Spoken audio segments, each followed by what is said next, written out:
Happening now, we want to welcome our viewers from across North America and around the world. This is the EdTech Situation Room. Good evening. My name is Jason Neiffer, and I am the Assistant Director and Curriculum Director of the Montana Digital Academy in fabulous Missoula, Montana. MTDA is a state virtual school for public schools across the state of Montana, and this is the Education Situation Room podcast. Unfortunately, Wes Fryer could not join us tonight. He's been sent on a government mission far behind the Iron Curtain, so he is currently under deep cover somewhere in unidentifiable Eastern Europe. And at the last minute, we were able to be joined tonight by Dr. Martin Haraji, Professor of Education at the University of Montana. Good evening, Martin. Thank you, Jason. I'm excited about this. So let's do it.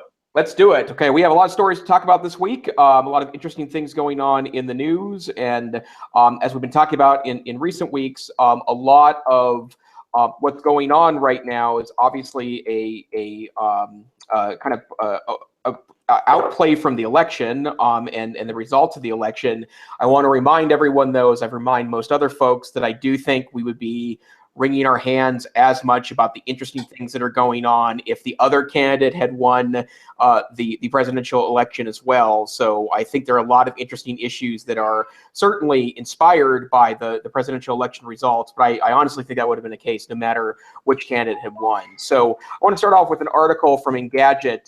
Trump subs in a YouTube address for a press conference. And by the way, all the links to this week's show are featured at our website, edtechsr.com, where you can always find the links to all the articles that are the source of our discussion. And earlier this week, President-elect Donald Trump, instead of doing what is traditional of the president-elect, which is to have a press conference and start answering the questions, millions of questions from reporters about the upcoming transition in the first 100 days and the presidential policy agenda, potential cabinet secretaries, instead posted a brief video on YouTube that in essence is a 2-minute and 40-second things are going well video, which is interesting on so many levels to me. So I guess first and foremost, Martin, did you have an opportunity to watch President-elect Trump's YouTube press conference? You know, I didn't, out of choice. I'm trying to, there's so much happening in so many different angles on this that, Jason, honestly, I called this election. Did I tell you that? It made sense to me exactly what happened, and I think because I wasn't paying that much attention to all of the popular things that were going on. So when I looked back, I thought, where are people getting this information? And so now as I watch Trump, basically I like to stay a couple of days behind after the dust settles, but that's just me. Maybe that's from living in Montana or something. If I follow it, in real time, it stops making sense. But what I think is interesting here, and this has dramatic, I can't underestimate this, dramatic repercussions for the entire field of journalism and possibly the United States. And that is that the element of interpretation has been provided directly to the common citizen.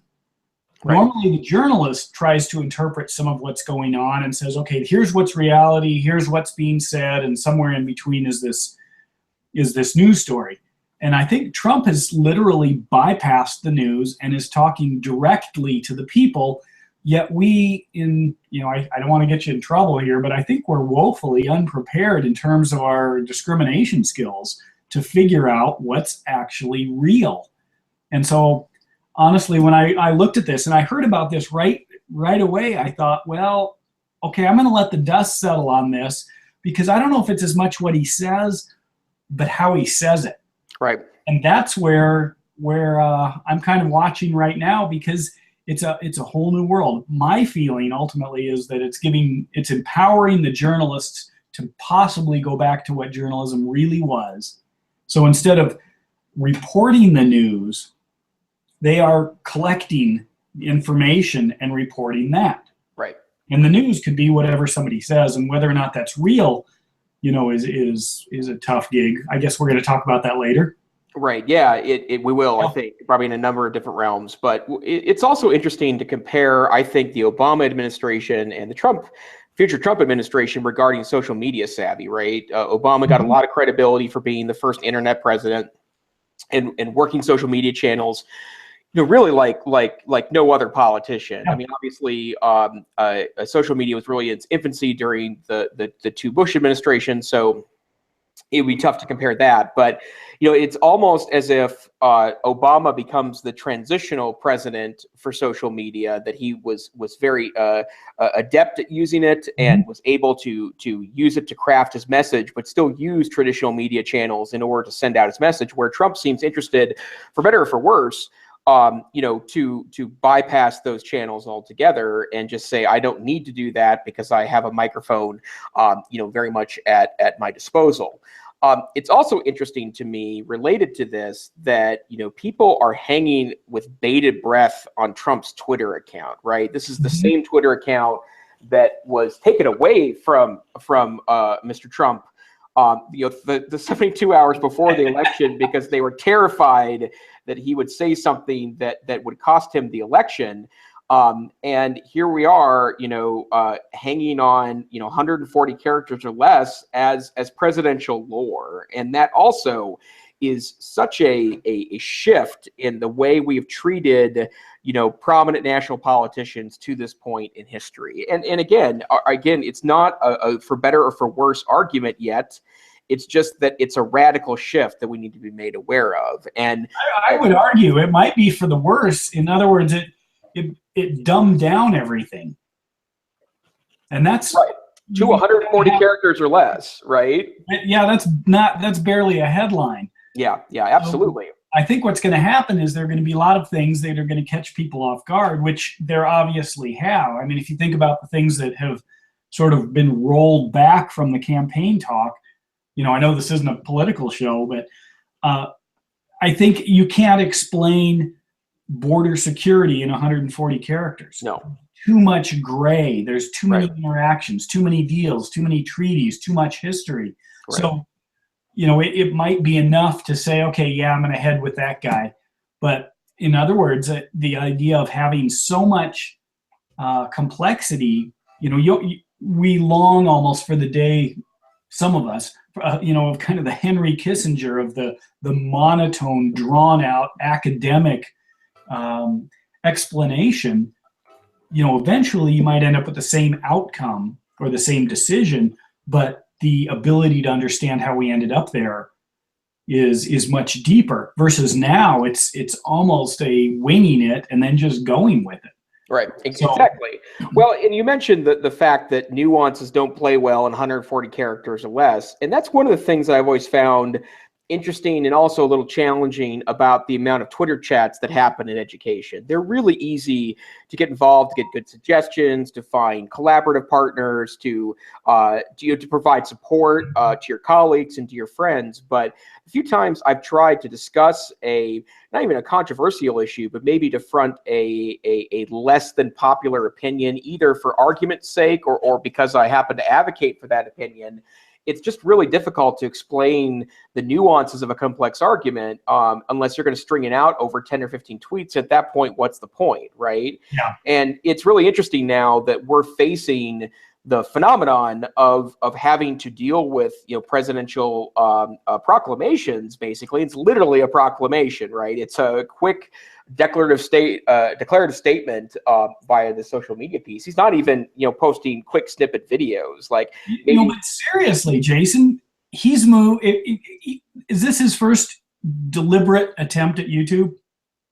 I think it might be, because I don't remember anything like that from the campaign. He's moved from Twitter to Encyclopedia Britannica. Yeah. If you think about what's capable on the YouTube side, it's massive. Yeah. But again, he has eliminated everybody in between him and the viewer, which of course, he doesn't necessarily have quite the depth of vocabulary or complexity that requires some sort of disaggregation of ideas and explanations, but he's eliminated the middleman. And now he's talking in a format that we're all comfortable with. It is tremendously scalable. And honestly, with so many of the news stories being rolled over onto YouTube, so you could literally look them up later, which we do often, we end up with somebody who's found that jump to the complex world, which happens to be YouTube. Yep. But I don't know. It's an interesting twist. That's why I like staying a deliberate day or two behind.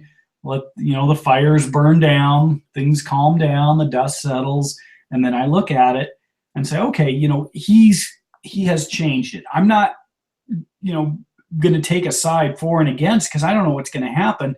Yep. Frankly, there's a lot of news stories that I'm thinking, I'm not getting the picture here. You're not telling me the whole story. Maybe you can't. Maybe there's a conflict of interest. Maybe it'll offend your advertisers. Who knows what? But here it is. And then I have to learn to make the call. So I essentially think the sophistication of the American viewer is going to have to vastly increase in a very short amount of time. But will it? I don't know. Yeah, it's a great question. And for those of you that had the opportunity to watch last week's podcast, we did start digging into the fake news problem, and we shared a number of links that are pretty prominently shared on the internet, in case you've missed them to this point. But one of them is the how to spot fake news Google document that was pushed around by a professor that, by the way, has been under attack for the last 7 days as being anti-right, which was inevitable, right? That they're starting to now question whether or not the keepers of the lore related to fake news are themselves biased, which I was probably inevitable. But there's also links to an NPR story about a study released that says that our students in particular are woefully unprepared to be able to distinguish between official news sources or what was considered to be news and what's considered to be fake news. And there was a number of interesting ways that they measured that among students. But here we are, it will impact the classroom near you, right? And I'm not, I obviously have some bias towards a lot of this instruction happening in the social studies because that's my content background. But really, soon enough, I think this is going to be every content background's mission, that this was the inevitable byproduct of the mass increase in the amount of information available and a vast lowering of the bar of getting information out to mass audiences. So push comes to shove, now we may be compelled finally to really dig deeply into the way we teach information science to students to empower them to kind of make it through this process. And when your top elected official happens to be contributing to that mass of information without context, that requires even more savvy. And again, that's not about the person involved. I mean, obviously, he's no newbie to social media. He's been effectively using it throughout the campaign. But the bottom line is that this was inevitable with a president like Obama, who again very deftly used social media to kind of push an agenda. So well, try this on for size, Jason. What if we can't tell the difference between real and fake news, or the nuance between real and fake is well below the resolution of the average person? And in fact, I recently presented on this, and I used two topics. One, and first of all, I paraphrased it or contained it by talking about some of the ways to spot fake news, which actually are taught by the workshops, say, from the National or the Library of Congress, where you actually look at a document and try to figure out what's the reality of this. But the first one was consider the source.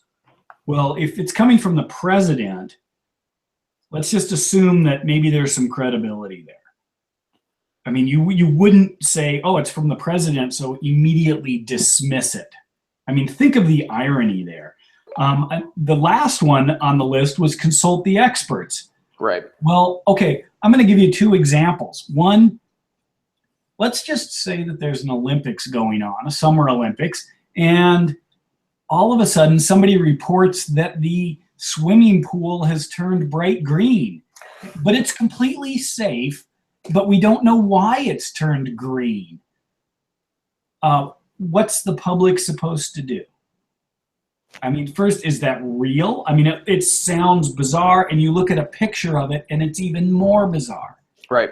And it's totally safe in a place where they're swimming in sewage, and the head of Olympic security was robbed, and all these other things that are just so mind-boggling that our reality is a little tenuous.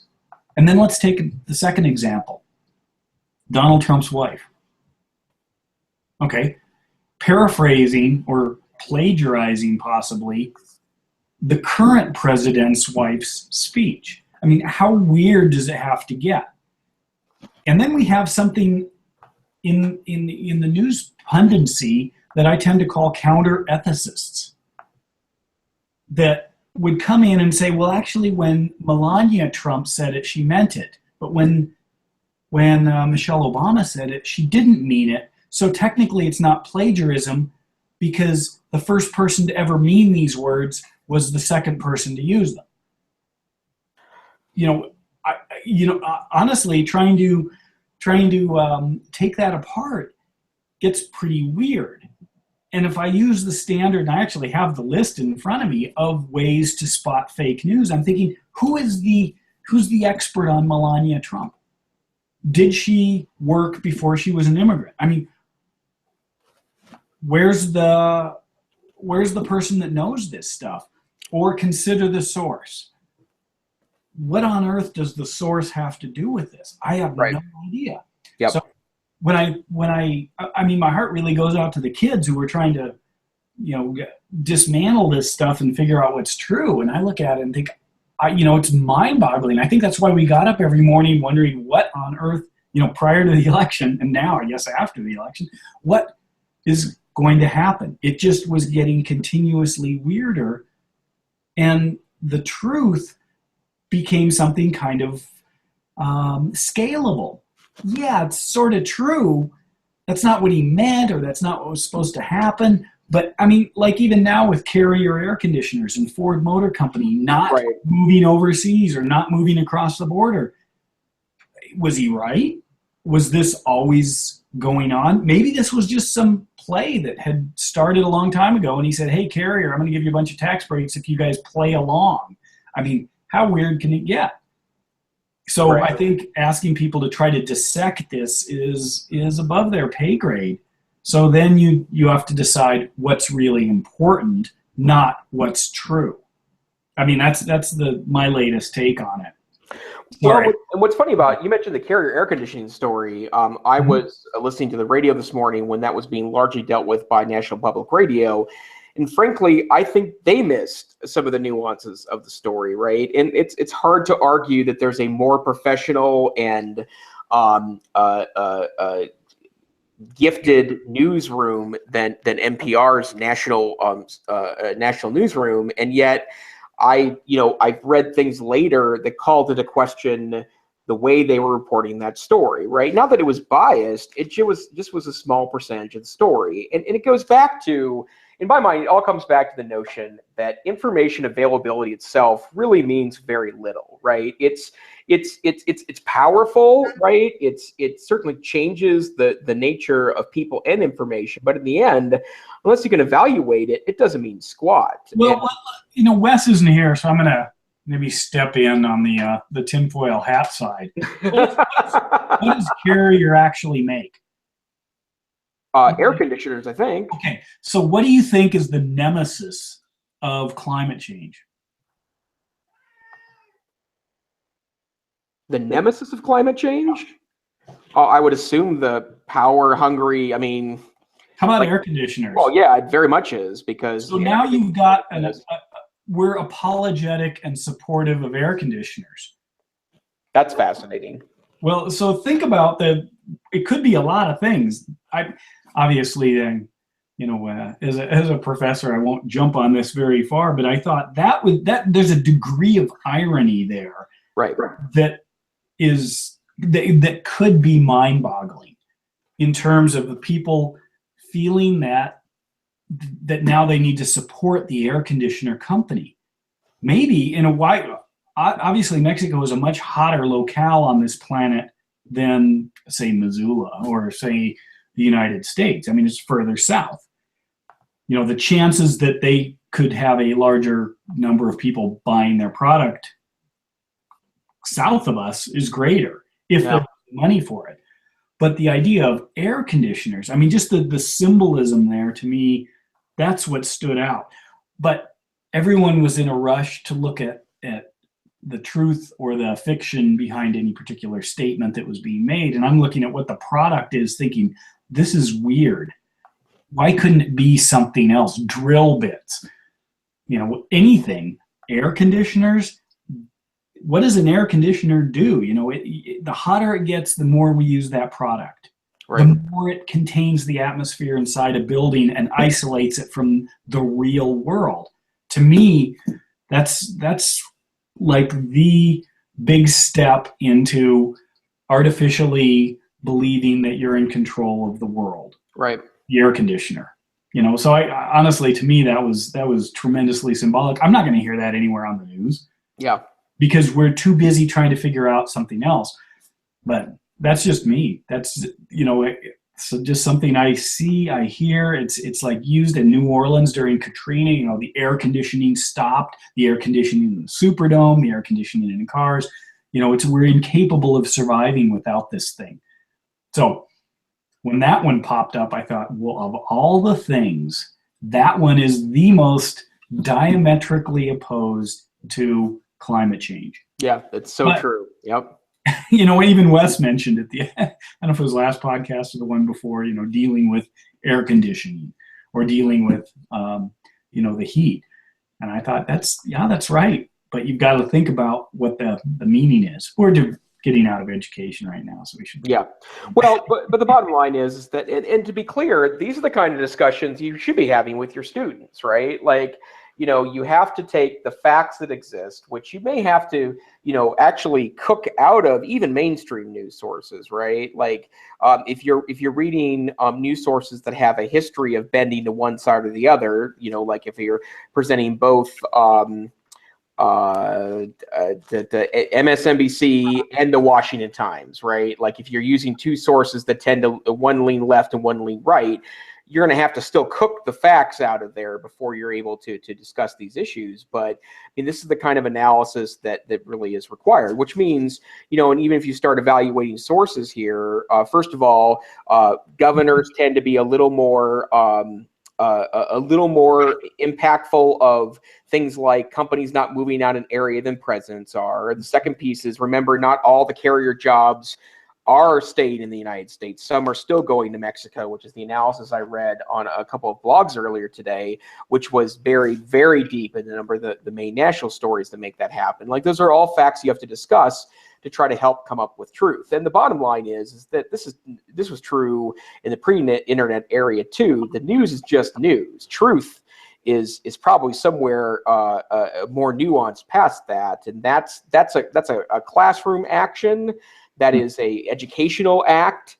That is a citizenship act. All those things together belong as part of the discussion. And for me, cooking it way back to education, right? This is the reason why we can't replace, you know, schools with Google, right? Like, Google itself is just a tool to give you access to information.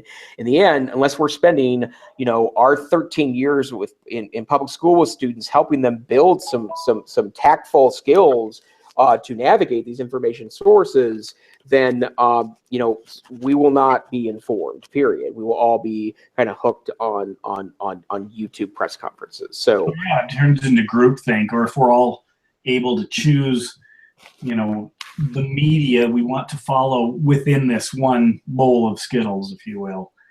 And, you know, so that's, you mentioned basically websites. We got Fox, we got CNN, we got MSNBC, ABC, etc. You know, that's not a very large pool. Yep. You know, if you start getting, like, I was getting BBC alerts about the election prior to U.S. alerts. They were going and calling things because I think the folks here were a little bit gun shy to, you know, make a mistake. And I mean, I'm looking at what the world thinks, but even that is still following the same general direction of what we'd call news, which news is feeding content to eyeballs so advertisers can make money. You know, if you think about it, so if you go very deep, well, now it's taking too long in order to, you know, the eyeballs are fixed on one spot, so the ad is not necessarily being consumed, I guess. Right. So I have to always look at it and say, I'm basically in charge of putting together my own newspaper or my own website of news by looking at a lot of different sources and kind of triangulating them, and then trying to say, well, okay, why is this here? Why is this a topic? Why are the really good stories, I follow CNN a lot, why are the good stories below the fold? Below the fold, you know, meaning in the old days back, it was when the newspaper was folded in half and put in a machine or on display, the less important stories were on the other side of the paper that was under the fold. And I look here and I have to scroll down to find the really big stuff. The rest is all just, you know, it's almost like you like to use the word clickbait. The top news stories are clickbait. If I look at them, I don't, first of all, I don't know if they're news. They're just events. And then I have to look at it and say, okay, is this really of any digestible nutrition here? Or is this just something else that caught my eye? Because the big stuff is further down. Right. Stuff with the bigger implications. So, then, you know, I feel bad for the kids having to essentially trust the adults thinking, oh, this must be important. Yep. Trump on YouTube is more important than what Trump says on YouTube. Yep, absolutely. One last program note. You were right, Martin. I could not find a direct Trump video, and I was just scrolling through the campaign official YouTube channel, and I did not see one Trump direct to population or direct to the voters video. And that you're right. That's a stunning departure and probably a sign of something to come. So, you know, look forward, I guess, to more Trump vision across a YouTube screen near you. It'll be interesting to watch. Okay, moving on. Apple Insider reports today that Tim Cook has announced that customers will be able to expect AirPods in the next few weeks. And I only am interested in this story because we seem to have some apocalyptic obsession with Apple's good and bad decisions on this podcast, partly because we're all, I think, Apple fanboys by nature. But the reason why this was interesting to me is that I have many friends that have adopted the iPhone 7 or iPhone 7 Plus. There's almost universal rave reviews of those that own the device, except for 50% say the lack of headphone jack is no big deal, and 50% say that it's terrible. And I have some experience with this. I'm not an iPhone 7 owner, although I would like to happily announce that I did pull the trigger on a Google Pixel XL phone. It's on massive back order from Verizon, but there was a huge Black Friday special, which talked me into purchasing the device. So I'll be having all my Google Android dreams come true very, very soon. But I've been trying to use Bluetooth headphones more, not because I anticipate losing the port anytime soon, at least not for the next 2 years, which would be my estimated lifespan with the Pixel phone, but because I find it convenient, and having to carry around wires is not ideal. And I have to say, the Bluetooth technology still isn't super great yet in the lower level consumer devices that tend to dominate my carry around headphones. And those are usually chunky things that I can lose easily or wash in the washer or otherwise, but it's still a problem pairing. And I'm pretty sure that Apple Pods are 1,000% better than the $20, Bluetooth earbuds that you can get on Amazon. But I do think that Apple faces an uphill battle. They'll win. Bluetooth is going to win. Wireless was bound to go away, wired headphones were bound to go away. But they are facing perceptual issues. So, Martin, I don't believe that you're going to be in the market for an iPhone 7. Oh yeah, I'm always in the market. But we do have two of them, in our family. And yep. Honestly, we took off on our Thanksgiving trip, and my wife had a book on tape, but she forgot the dongle. Oh. So we couldn't plug it into our car system. and we were stuck. But on the other hand, one of the differences, Apple's Bluetooth or Apple's earbuds, what do they call them? AirPods, sorry. Their AirPods are different than a lot of the other Bluetooth headphones. Yep. I have Bluetooth headphones. I love Bluetooth headphones because they are 95% better than a full wired headphone. Right. That 5% in the AirPods is that there is no wire at all. Whereas I have Beats headphones, wireless headphones, and there's a wire connecting the right ear to the left ear. Right. So even that gets in the way. Right. So I think it's going to open up a new avenue in this kind of technology. I would like to see it. I wouldn't mind having one functional piece. I do worry about the battery life. That is not much battery life. Yep. And I think they should have doubled them up and had a charging kit that had four pieces in it, and then maybe even come up with some cool swivel way that it could be a right or a left, so you could actually have anyone in any ear rather than having a dedicated right and left. I just look at that and think, how can I get more time out of these things? If you could just run one of them, you do twice the battery life. Yep. Because what you've done is you've just downstreamed the tether. Yeah. Now you're tethered to the recharging station, or tethered to society, as I like to look at it. If I'm going on a camping trip, right, I guess I can bring a solar panel or something, to try to charge these. But otherwise, it's over. Even I think we discovered that. I first discovered it with GPS watches when they had about a 6-hour battery life. We can go out and run for more than 6 hours. Yep. And then we lose our navigation. Yep. So the idea of having something that goes longer, why do you have to, I guess at the aid stations or at their, your support station, you can swap GPS watches for a new one. But otherwise, you've just moved the problem somewhere else, but that's still a problem.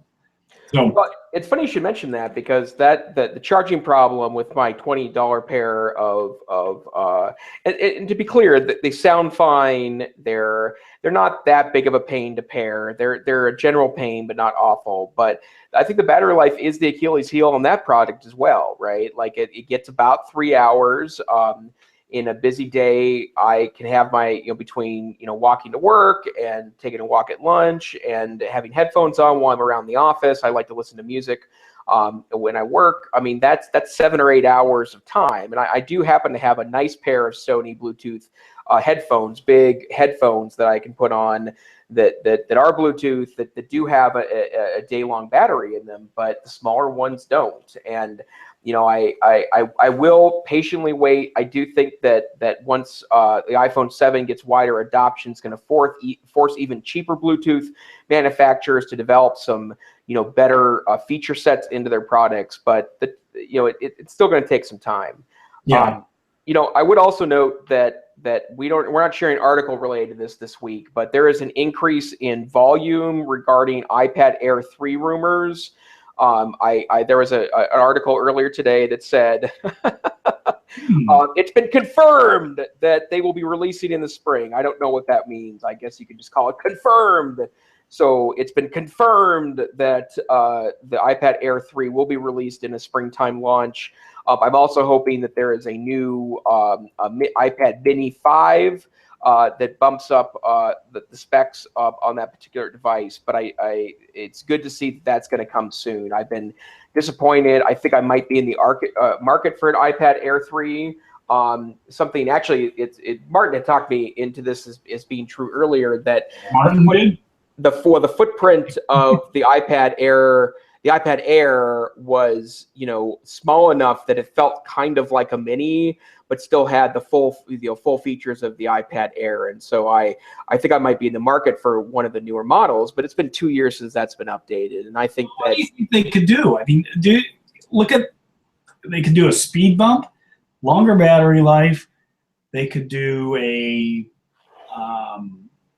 get rid of the headphone jack. What else can you do to this thing? Well, I do think the battery part would make some difference, although you'd be hard pressed to find a better tablet battery than an iPad, right? Yeah, but I mean, really, what earth-shaking thing? Can you imagine any?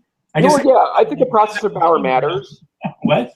The processing power matters. I mean, I think part of the reason why it matters is that I do think Apple stuff lasts longer than almost any other manufacturer, right? I mean, I have now a 9-year-old Mac desktop in my basement that is just fine, right? Like it's perfectly fast. It's statistically similar to a high or medium end desktop you could buy today. It's a fine platform.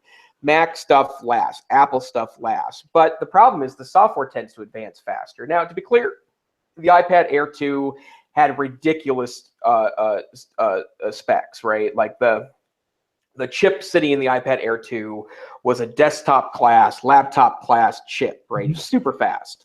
But I do think that if I'm going to invest in something at the end of 2016 or in 2017, I don't want something that's 2 years old. I want something that's going to give me 3 to 4 years of the latest, greatest apps that are going to become more and more and more processor intensive over time. Maybe that's me as a power user, but you're right. I don't think there's much more you can do with the platform and that's part of the reason why. I didn't say that. I just asked you what you could do with it. What I could do with it. Well, see, the thing is, and it's actually, I'd like to have this discussion with both you and Wes at some point in the same room, is that I don't create with my iPad, right? My iPad is really just a consumption device, not to take away from what people do with creation. It's just that I don't create with mine, right? Like it is a podcast piece. It is a newspaper reader. It is a Flipboard service. It is a video player. It is it's once in a while a video recorder. When I want to just record a YouTube video of my face, the iPad's great for that, but it's really not that much more for me personally. Once in a while, I'll use a really media intensive game, but that's not that often. Mm-hmm. Yeah, I'm curious. I know that we have to speed things up. I know we have to have better battery life, but I think if you look at the consumer use of the thing, I mean, it's an inch deep and a mile wide. Yeah. And so what would happen if you embrace that? Yep. And looked at it and said, this will be the end all. I think there's a lot more that could happen with it if it was basically limited more to the shallow creation and the massive consumption. Yep. And I think there's room for different and additional cameras and speakers. I think that the interface, I don't mind hard buttons. I find it fascinating that as you move up in the digital camera realm, you get more physical dials and buttons and dedicated controls, not working through nested menus or not working through multiple selections. So you can do things faster and simpler and customized. So I think that there's more that could happen with the thing, right? If they wanted to go that route. But if they're looking for this pristine, shiny device that's sitting on your I don't know, coffee table or desktop or something like that. Right. And I think, yeah, it's a pretty much fixed design. But if you wanted to create some really wild looking thing that just was customizable to what people are interested in doing, there's a lot of opportunity to modify it. Right. I don't know if they will though. So Martin, you're an interesting end user because you have an iPad Air and you also have an iPad Pro. And the mini. Yeah, and the mini. So and the iPhone. What's funny about that for me is that, yeah, it's you're amongst friends here. The funny thing about that is that I never see you with your iPad Pro. It's usually the Air or the Mini, right? Right. So let's talk about the iPad Pro for a second. Why is that not in your more regular workflow? It is in some ways. It actually fits just below my MacBook Air. Because I never use the thing without a keyboard, which kind of undoes its tablet side, which means it isn't the touch screen that I want, it's that it runs apps, very specific apps that I use on a bigger screen. Right. So it does what I wish I could do with my Air, but I can't. Now, if you talk about hybridizing the operating system, similar to what Google might do by running an Android platform across the board, then you might undo why I like the iPad if I could get the kind of that inch deep, mile wide stuff going on my laptop. So, I mean, that's honestly, I do a lot with physical science peripherals, apps that maybe capture video and allow some analysis.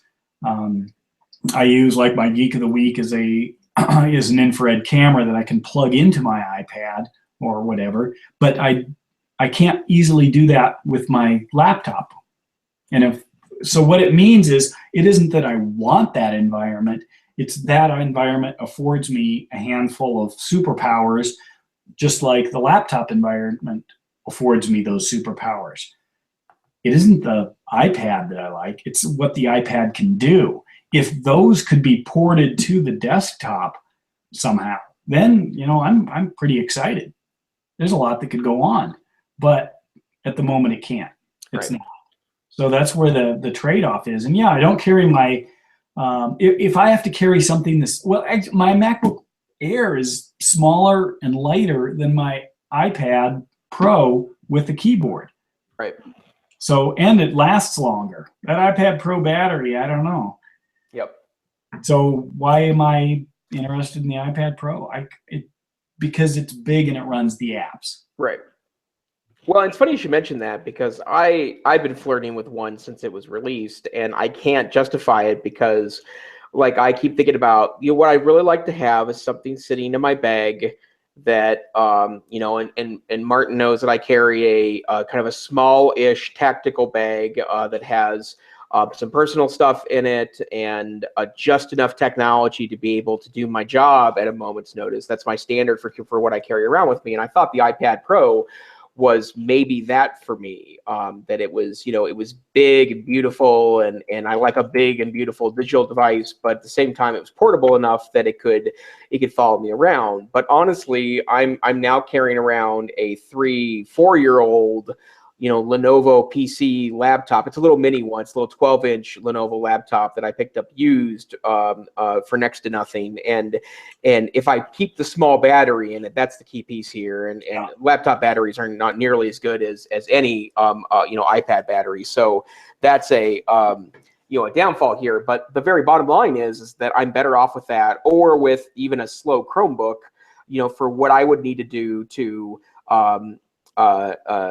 you know, what I would need to do my job at a moment's notice, right? And so the iPad was too much to, you know, to meet that standard for me. But again, you know, remembering I am not a creator with my iPad. I never have been. Not that I never will be, but it's just not something I do. I create more with my cell phone. I create more with a desktop and a laptop that I do that. So it's interesting form factor to me. I don't know anyone else that carries a Pro. Like, no one else. Like, I know plenty of people that carry around Airs and, you know, old iPad 3s and da-da-da-da. I know nobody except for Martin, who I never see carrying it, that's you know, that's carrying around a Pro. So I still don't know who the market for it is. They're selling them. I think they're beautiful products. It's just not for me. Well, I think there's a very narrow range where it is the go-to device for what it does. And that's probably because of screen size, you know, and maybe the pen. I think there's just total magic there. But if I look at what percentage of my job or my interest actually is found in what that can do, that couple of percent, you know, it's not really worth it for most of the stuff I do. I can do it another way, and I can get a greater return in saving weight or smaller size or more devices or faster everything else. Right. So that's where I see the trade-off. If I was doing the things that it does very well, then yeah, that's the go-to. The other thing I've discovered is when I'm using like an Apple TV or throwing it up on a screen, then the small screen is is the same as the big screen. Right. Good point. Stylus is kind of nice, but if I'm working on a, an 8 by 10 foot screen, projection screen off of a device, I kind of like the smaller one for simplicity, mobility, muscle movement, things like that. So it actually works out quite well. So it Okay. But anyway. Okay, great. The next story comes from today's Ars Technica, and this is interesting because of Martin and I are both cord cutters, although I'm not sure if you had a cord in the first place, Martin, to cut. But Ars is reporting that Netflix is now allowing an offline mode that lets you download shows and then watch them offline. It's limited to just 4 Netflix-owned shows: Stranger Things, Orange is the New Black, Narcos, and The Crown. By the way, those are some great shows if you're not otherwise watching them. But interesting conversation with Martin. Martin, you don't have cable TV, right? No, sorry. In fact, you don't. Do you have a TV? We have a screen, right? An Apple TV's plugged into, right? Yeah. So I don't know. Is that a TV? And that's fairly recent. Yeah. Otherwise, we raised our kids without one. I mean, but we got a house full of screens. Right. We just don't have one that has, real-time ads. Right. So I do find that an interesting twist, because if you think of the market share that Netflix stole from the places that had the mobility, the DVDs, or even, I don't know, I assume there were VCR, retailers still when Netflix started, but then the ability like iTunes to download the movie and then go with it. So what is the advantage? And I did read that, and I thought, there is something to that in terms of detethering a little bit from the wireless speed, that you can count on it somewhere else. Obviously, cars, you don't want to drop Netflix onto your data plan, right? And then have the kids watch. But then I assume also with their with those Netflix originals, is that what they're called? Right. That what they're doing is they have created a physical presence for their work that could go outside the Netflix environment. Yep. It means that they're probably not looking at the customer, they're looking at the market share for their product. And their product is those Netflix original, movies or whatever. So if it can move beyond that, then it'll be kind of interesting. But right now I just see it as they've packaged their work for consumption in other ways, possibly. Right. But I don't know. Is there Stranger Things? Is there more to it, or I thought that one ended? No, it's still going. It is. Yeah, I think at least the first season is had just ended and it was renewed for a second season. In fact, one of the things that's most interesting to me about Netflix, I'm glad for the offline piece, mostly because when I travel by airplane, I do like to watch videos, and that's where the Amazon service currently is exceeding Netflix, because a lot of Amazon content, including stuff that they are just licensing and don't own themselves, is downloadable onto your device across the platform. I've taken advantage of that. Right. And to be clear, if you are living in an urban area, you might not know about a phenomenon that is very prevalent in rural states like Montana, that you may have broadband, but the broadband has significant bandwidth caps because you're on a satellite internet connection. It's decently sort of fast, but that's not the limitation. The limitation is that you only get so many gigs per month. In fact, Martin and I have a colleague that lives up in the mountains, professor at the University of Montana, that has satellite internet and likes to watch movies on his iPad. And so for him, this would be a real revolutionary access point to him. But the interesting piece about this, in addition to the access, is that Netflix keeps releasing more and more and more series that they're making themselves. I was counting I saw a list of new things being released in December on Netflix, and like they were having 11 series premiere in December, right? That's kind of one of their all 11 at once. Yeah, well, and they're all new. These are not just new seasons of previously released information. This is These are new series, and a lot of them are animated and kids shows, and a lot of them are documentary series, right? But still, like, they are producing original content like crazy, and that's awesome. I think that, for all the hand-wringing we have about media disruption, leading to maybe a decrease in quality for journalism, I don't think that that rule is true in entertainment media. Like, the fact that Netflix has creative control to create series that probably would never play even on the most aggressive of cable stations, I think is awesome. And it's certainly something that's laudable and is very exciting, I think, in the media landscape in 2016. I think that's great. In fact, sometimes I wonder if they're designing it with the anticipation that there could be binge watching. Yep. I mean, if you try to binge watch the History Channel, you realize that the redundancy of content, that would normally, you got the commercial that's instantaneous online, except when it was originally shown, it might be 5 minutes. So then they rehash it. And then, basically you're 2 steps forward, 1 step back, 2 steps forward, 1 step back every time. And it just becomes untenable if you're binge watching. Yep. So if you realize that the person may be watching the entire thing start to finish nonstop, you don't want to refresh things or keep, kind of going back and then presenting it again and then showing how you got to where you are. You just blast forward as fast as you can. Although I did think, the Netflix thing is kind of an interesting tangent when we think of the consumables on your device.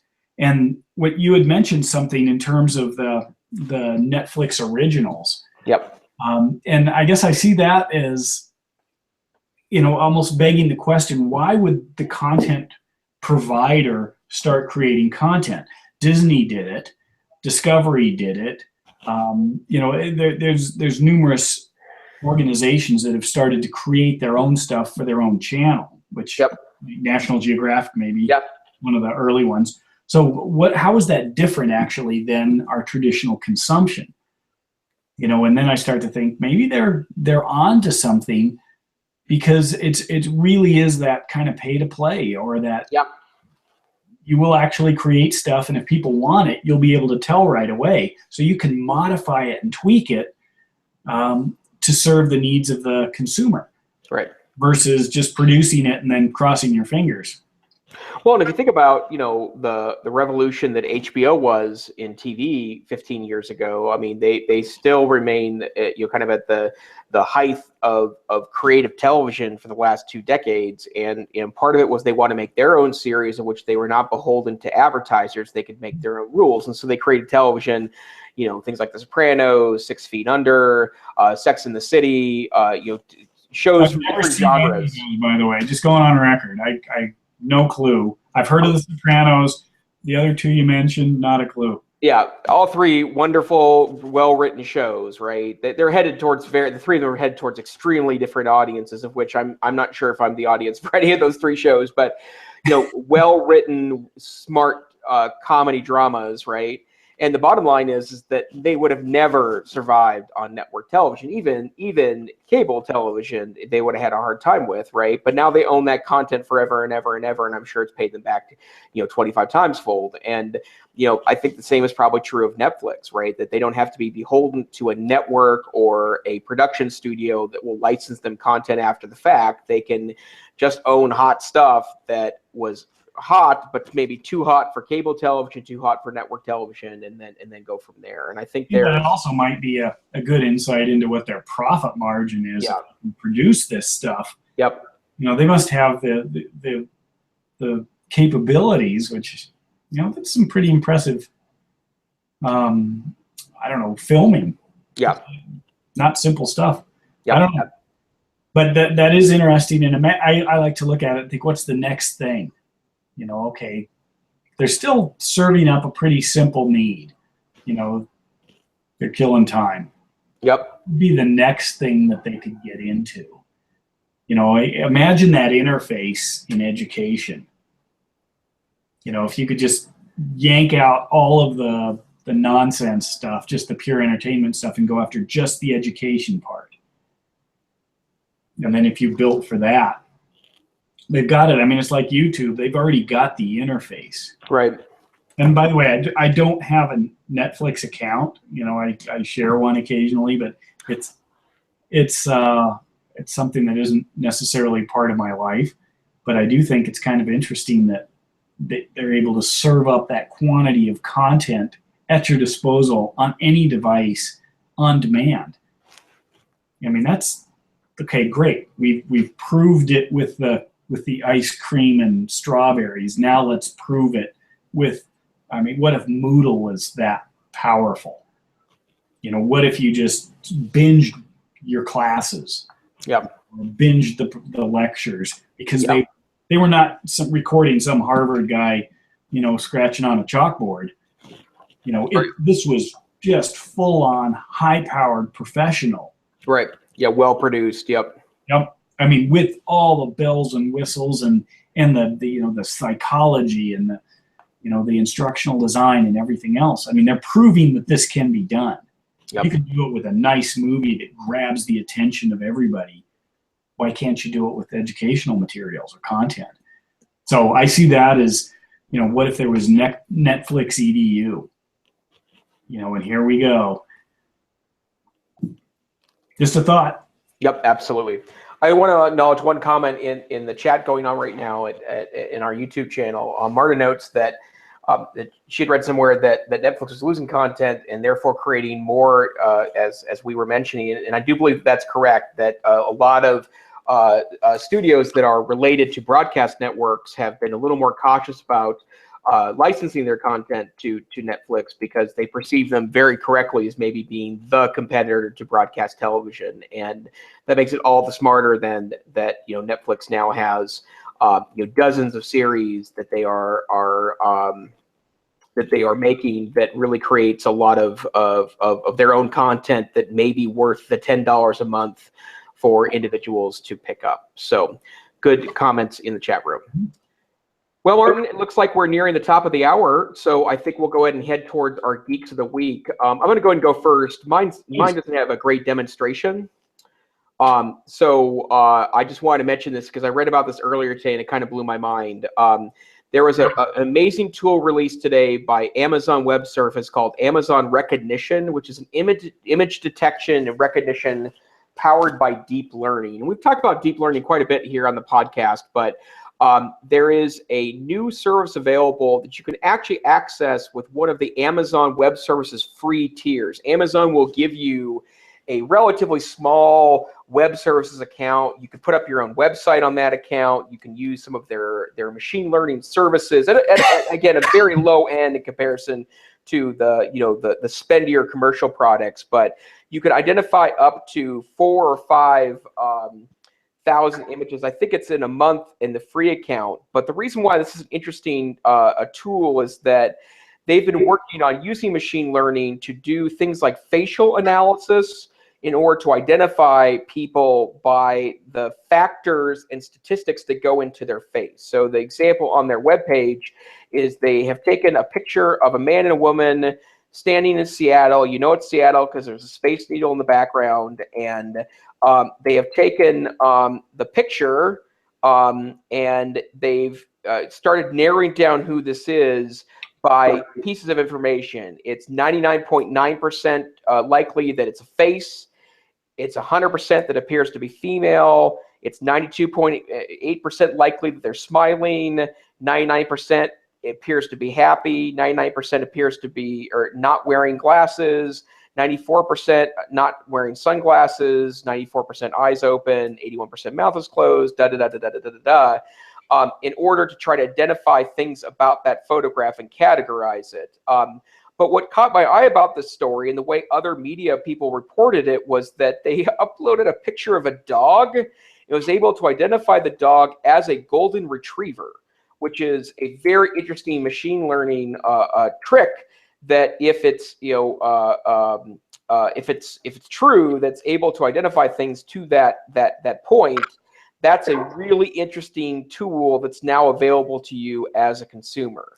I was not able to get to the tool. I have used Amazon Web Services and it said my account was closed and I didn't know what that meant. So I'll need to play around with that in the next week or so. but Amazon recognition could be at least a fun party trick, but eventually a really powerful tool, and an API, by the way, you can plug into that you could add facial recognition to a lot of different interesting applications. By the way, for those of you that don't know this, Facebook has a really, really, really excellent facial recognition logarithm that you may have seen at work before. It will ask you things when you're looking at a photo. Do you want to take so-and-so because it recognizes that person as so-and-so? There's implications to that, obviously, much more interesting than the 5 or so minutes we'll spend talking about tonight, but interesting tool. So Amazon recognition available at the Amazon Web Services website, aws.amazon.com. Interesting. Yeah, I was looking at that, and a couple of things popped into my mind. One, when iPhoto first came out with facial recognition, do you remember that? Yes, I do.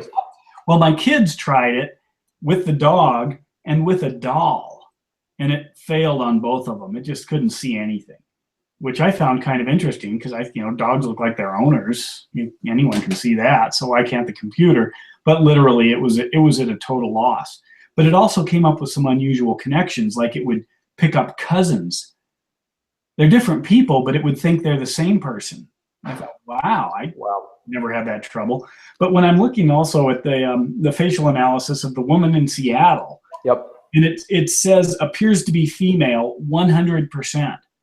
Imagine somebody in, say, North Carolina getting a hold of this, and what if you had to pass this ID camera before you went into a bathroom, and it gave you your percentage of a gender?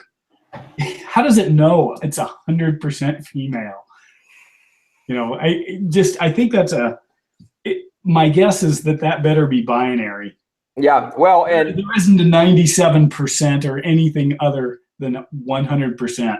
Right. So, well, yeah, and that gets pretty utopia, or I'm sorry, that gets pretty dystopian pretty quickly. I mean, when I see that and I think 100% female, okay, what are your choices here? Right, and by the way, that's the only one that's at 100% too of that list. I know. Yeah, that's what keyed it for me. I thought it appears to be a face, 99.9, but it knows that what might be a face. Technically, if it doesn't know to within 1 in 1,000 that it's a face, it can't know if it's a female face. Right. Yeah. So remember that in your statistics. But anyway, it's interesting.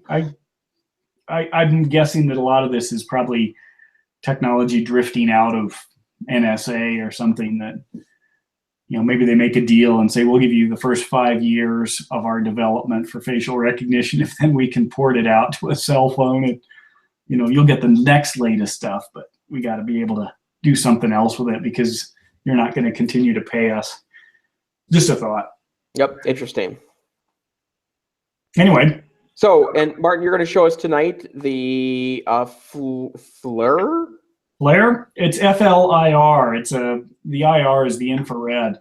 What I've got is a camera here. This is it right here.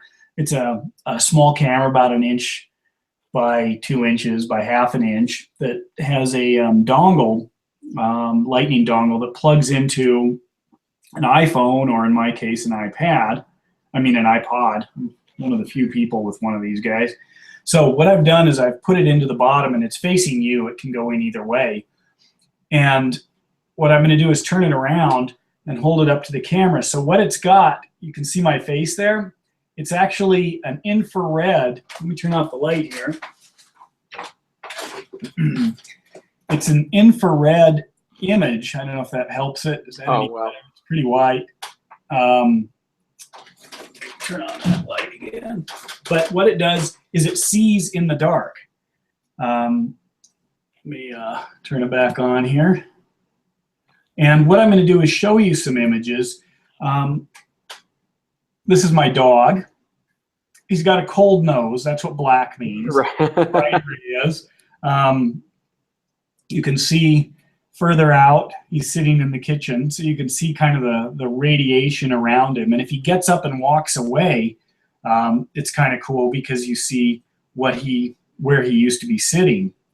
This is a I believe my daughter drinking a cold beverage. You can tell it's cold by the color. But what's interesting is I can actually touch on this, and what it has done is the colors are scaled. So basically, it's got a degree, a temperature range, and it locks in the range, which means then the colors mean something absolute. So I can go back to a photo and actually measure the temperature of the picture, not when it's being taken, but later, because it records that. Because if you can imagine, it's got this range, and it scales the range. So if it's hot, it moves way up to the hot side. So it washes out at the highest temperature and then goes down so many degrees. Or if it's cold, it goes down, or it goes from the coldest and then up so many degrees.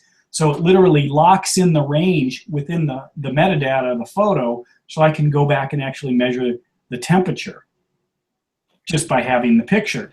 Wow. Well, you know, another thing that's kind of fascinating about all of this is it sees in the dark too. So I can walk around, you know, we have a lot of urban deer around here, but I can literally go out in the dark and scan around and see the deer in the dark. And I can actually see them through the bushes too. There they are. You know, it's pitch black out, but I'm actually looking around. Now, this kind of technology, obviously the military's been using it. And then there are hunters who hunt predators and things like that, but it's dropped down to between $200 and $250 for a camera like this. What I did then is I went on Amazon and I got I guess it's right here, a lightning adapter. So it's got lightning on one end and then the female port on the other. So I can literally plug my camera into a cable now and then plug the cable into the device, whether it's an iPad, iPhone, iPod. And now I've got the ability to use the camera in a much more versatile way. This records video. I can take still images. And it's got basically the full features, and there are companies that are producing basically scientific software for it. So I can do analysis of, I could come to your house and you want to redo your basement, I could look through your basement and show you the heat loss sources of where you want to beef up the insulation. You know, it's things like that. And so it's giving the kids in schools the ability to work in the infrared. I can do material testing. You could put bags over it, because the infrared goes through some materials but not others. And of course, because it records temperature, a lot of people are using it for analysis of engines, electric motors, even computers, to see where the primary heat source is. So it's a whole new avenue in technology. It's been out for a little bit, but it's just getting simpler and cheaper. Yep. Instead of $6,000, which is what it used to be, it's now $250 on Amazon. Yep. And well, that's the kind of stuff, Martin, that, and I know you always have one or two of these gadgets that you're either reviewing or taking a look at. You can add so much shockingly amazing functionality to, I mean, it's really, there's a lot of mobile devices that hook up to these things, but there's a particularly large set of these for, iPad, iPod, iPhones that's stunning, that what you can do from a measurement standpoint. Mm-hmm.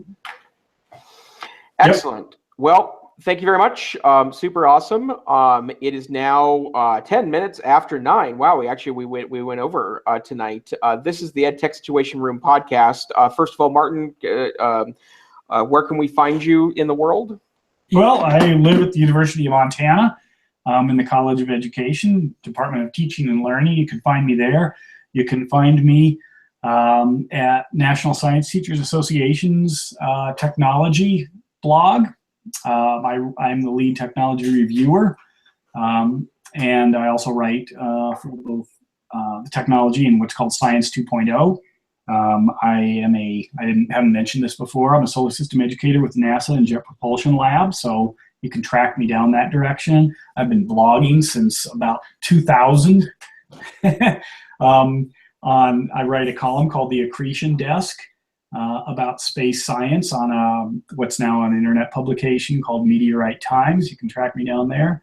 And I've got a few other gigs that a quick Google search will pick up. So you can do any of those. Oh, and NCCE, since we're coming up on the conference here soon. Yep, and you're on the board, I believe. On the board of NCCE. I'll be seeing you out in Portland. Yep, and more about that in coming weeks. In fact, I think we're going to have a special guest on the podcast in early January related to the upcoming NCCE conference. So I'm Jason Neifer. I am the Assistant Director, Curriculum Director of the Montana Digital Academy, State Virtual School of Montana. I'm a doctoral candidate in teaching and learning at the University of Montana. In fact, sitting virtually across from me is Martin, my doctoral advisor, as we painstakingly plunge through the remaining, hopefully 6 to 8 months of my dissertation work. I'm also the NCC Tech Savvy Administrator in Residence for the Northwest Council for Community Education. You can find me online at Tech Savvy Teach on Twitter, or where I blog for NCC at blog.ncc.org, or find out more about my work with the Montana Digital Academy at montanadigicalacademy.org. This is the EdTech Situation Room podcast.